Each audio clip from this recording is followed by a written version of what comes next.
মহাসমারোহে শুরু হলো তারাপীঠ মন্দিরে মাতৃ আরাধনা। আমরা দাঁড়িয়ে রয়েছি ঠিক তারাপীঠ মন্দিরের গর্ভগৃহে এবং আজকে কালী পুজো। কালী পুজো মানেই আলোর উৎসব, কালী পুজো মানেই শক্তির আরাধনা সারা বিশ্ব জুড়ে। আর এই বিশেষ দিনে তারা অঙ্গে শ্যামা পূজা হয় তারাপীঠ মন্দিরে।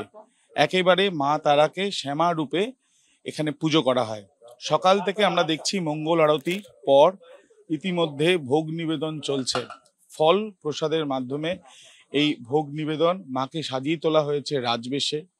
ওড়না দিয়ে মায়ের মাথায় ওড়না দেওয়া হয়েছে এবং তার সঙ্গে আমরা দেখছি যে পদ্ম, নীলকণ্ঠ, জবা ফুল এবং বেলপাতার মালা দিয়ে মাকে সাজিয়ে তোলা হয়েছে। সারা দিন চলবে এই বিশেষ দিনে বিশেষ পুজো, মায়ের জন্য বিশেষ ভোগের ব্যবস্থা এবং তার সঙ্গে সঙ্গে আমরা দেখলাম যখন আরতি হচ্ছে তখন গানে এবং তার সঙ্গে সঙ্গে মাকে আরাধনা যে শুরু করা হয়েছে, একেবারে মাকে ভোগ নিবেদন করা হচ্ছে সরাসরি গর্ভগৃহ থেকে।